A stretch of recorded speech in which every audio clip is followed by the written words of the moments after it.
The man was stunned to discover their ship wasn't sailing on the sea at all, but floating atop a skyscraper. What was once a bustling metropolis now stood only a few towering structures. Everything else submerged beneath the ocean. What catastrophe could obliterate all buildings overnight? What terrifying force could tear the earth apart? What apocalypse could unleash waves dozens of meters high upon the sea? This catastrophe began 5 years ago, when two comets slammed directly into the Earth's surface. In an instant, they ignited more than half the planet. Within mere hours, 80% of the world's population vanished completely. 5 years later, Earth still hadn't awakened from that catastrophe. Countless comet fragments still orbit the planet, like ticking time bombs poised to strike the surface. Yet strangely, some places miraculously retain their greenery, as if the disaster never struck. Finding these untainted sanctuaries has become the survivors' sole hope. The survivors live in a bunker, but conditions outside grow increasingly dire. Volcanoes threaten eruption at any moment. The bunker couldn't hold out much longer. Jock donned his protective suit and ventured once more into the wasteland. After crossing a stretch of sandy beach, the coastline suddenly came into view. Jock radioed his comrades. Several lifeboats were moored on the shore, and farther out at sea, a rusted destroyer floated on the waves. Jock crawled inside through the hull. He searched the entire ship but found no supplies, only a few corpses. Just as he prepared to leave,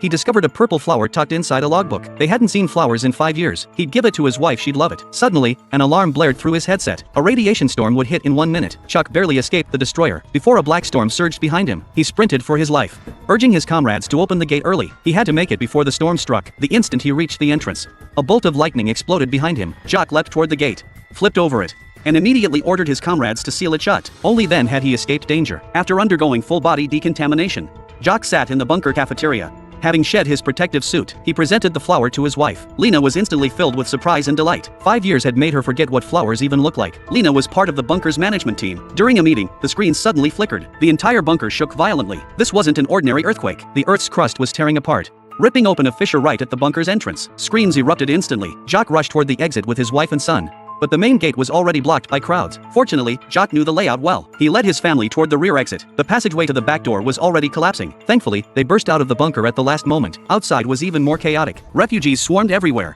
all rushing toward the coast. Those few lifeboats were their only hope of escape. The crowd surged toward the beach like zombies. The first boat was already packed to capacity. Even more terrifying, people were climbing onto the hull itself, causing it to tilt and capsize instantly. Jock instantly sensed something was wrong. He dragged his family toward the next boat ahead, finally stumbling and shoving their way into the cabin. But before they could even settle in, shouts erupted from inside the cabin, urging everyone to close the door quickly, or no one would make it out alive. Heartbroken, they slammed the hatch shut. Outside, countless people who hadn't made it aboard pounded on the hull, their desperate shrieks echoing. Just then, a colossal wave surged from the sea. The crowd on shore witnessed this and instantly broke. But when they tried to flee, it was too late. The monstrous wave engulfed them all in an instant. The small boat tossed violently in the waves, but eventually stabilized. Jock checked their bearing and suggested sailing southeast. If all went well, they could reach London in a week.